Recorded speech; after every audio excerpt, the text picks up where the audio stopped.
Como inserir fotos no Gmail. Olá, bem-vindos a mais um vídeo da Rato ADCC. Neste vídeo vamos aprender como inserir fotos no Gmail. Já com a sessão iniciada no Gmail, clicamos no botão Escrever. Clicamos no símbolo Inserir foto. Abre-se o explorador de fotos e selecionamos a foto pretendida. Neste caso, iremos utilizar a função Fazer Upload.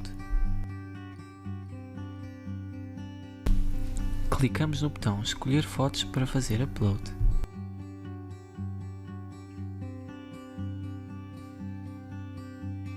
Selecionamos a foto pretendida e por fim clicamos no botão Inserir.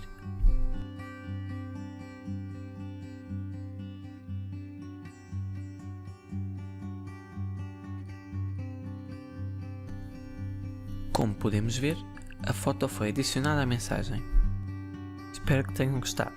Para mais vídeos sobre o Gmail, entre outros, vejam o nosso canal. Obrigado!